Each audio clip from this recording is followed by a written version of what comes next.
नमस्कार। भक्ति दरबार में आपका स्वागत है। भक्ति दरबार में आपको धार्मिक और ज्ञान की बातों के बारे में कहानी के माध्यम से बताया जाता है। आइए शुरू करते हैं। गौतम बुद्ध की बातें अक्सर हमारे दिल और दिमाग को छू जाती है। उनका हर विचार हमें जिंदगी के नए पहलू दिखाता है। आज हम उनके उस विचार के बारे में बात करेंगे जो कहता है, कर्म भाग्य से कहीं बड़ा होता है। सुनने में तो ये सीधा सादा लगता है, लेकिन इसका मतलब गहराई से समझो तो ये हमारी पूरी जिंदगी का सार बन सकता है। देखो, जिंदगी में कई बार ऐसा लगता है कि सब कुछ पहले से तय है। कुछ लोग सोचते हैं कि उनका भाग्य ही सब कुछ तय करता है। अगर भाग्य अच्छा है तो सब ठीक होगा, और अगर नहीं तो कुछ भी सही नहीं होगा। लेकिन गौतम बुद्ध ने कहा कि ये सोचना गलत है। उन्होंने कहा कि जो भी हमारी जिंदगी में होता है वो हमारे कर्मों का परिणाम है। और ये बात सुनने में जितनी आसान लगती है, असल में उतनी ही गहरी है। बुद्ध ने एक कहानी सुनाई थी। उन्होंने कहा था कि एक किसान था जो हमेशा अपने खेत में मेहनत करता था। वो हर दिन सूरज निकलने से पहले उठता और अपनी जमीन पर काम करता। दूसरी तरफ उसका पड़ोसी था जो अपनी किस्मत पर ज्यादा भरोसा करता था।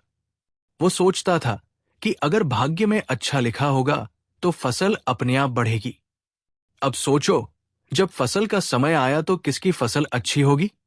जाहिर सी बात है, जो किसान मेहनत करता था उसकी, क्योंकि उसने अपने कर्म किए थे। बुद्ध ने यह भी समझाया कि कर्म केवल काम करने तक ही सीमित नहीं है। ये हमारे विचारों, हमारी बातों और हमारे इरादों से भी जुड़ा हुआ है।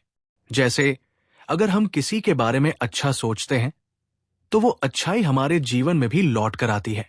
और अगर हम हमेशा नकारात्मक सोचते हैं, दूसरों के लिए बुरा चाहते हैं, तो वो नकारात्मकता हमें ही नुकसान पहुंचाती है। सोचो, तुमने कभी किसी दोस्त की मदद की होगी। उस वक्त तुम्हें कैसा लगा था? अच्छा ही लगा होगा, है ना? वो अच्छा महसूस करना ही तुम्हारे अच्छे कर्म का फल है। बुद्ध ने कहा कि जो कर्म हम आज करते हैं उसका असर हमारे वर्तमान और भविष्य दोनों पर पड़ता है। अब अगर कोई कहे कि मेरे भाग्य में ही सब कुछ बुरा लिखा है, तो मैं क्या कर सकता हूं? तो गौतम बुद्ध की यही शिक्षा उसे जवाब देती है। वे कहते हैं कि अपनी सोच और अपने कर्म बदलो। जब तुम खुद मेहनत करोगे तो धीरे धीरे हालात भी बदलने लगेंगे। भाग्य को दोष देने से कुछ नहीं होता। भाग्य क्या है?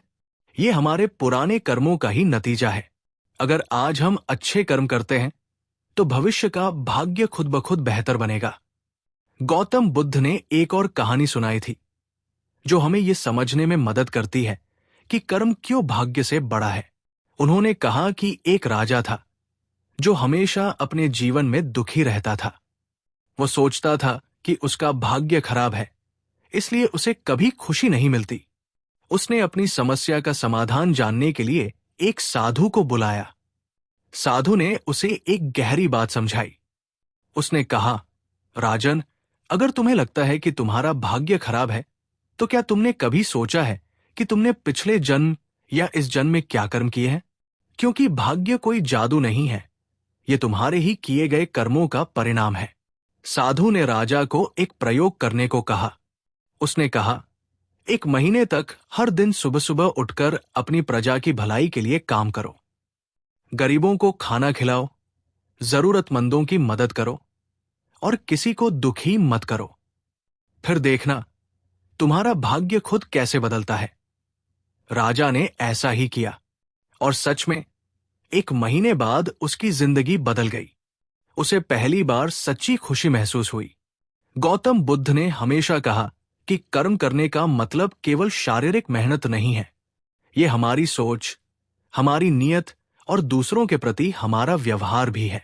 अगर हमारी नीयत अच्छी होगी और हम दूसरों का भला सोचेंगे तो वो ऊर्जा हमें कई गुना बढ़कर वापस मिलेगी। अब इसे अपने जीवन में देखो। मान लो तुम एक परीक्षा की तैयारी कर रहे हो। अगर तुम पढ़ाई नहीं करोगे और ये सोचोगे कि शायद मेरा भाग्य अच्छा होगा और मैं पास हो जाऊंगा, तो क्या सच में ऐसा होगा? नहीं, क्योंकि बिना मेहनत के कुछ भी संभव नहीं है। लेकिन अगर तुम रोज थोड़ा थोड़ा पढ़ते हो, अपने समय का सही उपयोग करते हो, तो तुम्हें सफलता जरूर मिलेगी। बुद्ध ने यह भी समझाया कि कभी कभी अच्छे कर्मों का फल तुरंत नहीं मिलता, और यही वो समय होता है जब लोग भाग्य पर विश्वास करने लगते हैं। लेकिन ये सच नहीं है। उन्होंने कहा कि हर अच्छे कर्म का फल समय पर मिलता है, बस हमें धैर्य रखना चाहिए। उन्होंने एक और महत्वपूर्ण बात कही, जब हम अपने कर्म करते हैं तो हमें ये उम्मीद नहीं करनी चाहिए कि हमें तुरंत उसका फल मिलेगा। जैसे जब एक किसान बीज बोता है तो वो अगले ही दिन फसल की उम्मीद नहीं करता। उसे पता होता है कि फसल आने में समय लगेगा। इसी तरह हमारे कर्मों का फल भी समय के साथ आता है। तो अब तक हमने क्या समझा? ये कि भाग्य केवल हमारे पुराने कर्मों का नतीजा है, लेकिन हमारे आज के कर्म हमारा आने वाला भाग्य तय करते हैं। अगर आज हम मेहनत करते हैं, अच्छे काम करते हैं और दूसरों का भला सोचते हैं, तो भविष्य में हमें उसी का अच्छा परिणाम मिलेगा। आपको ये वीडियो पसंद आए तो चैनल को लाइक, शेयर, सब्सक्राइब करें।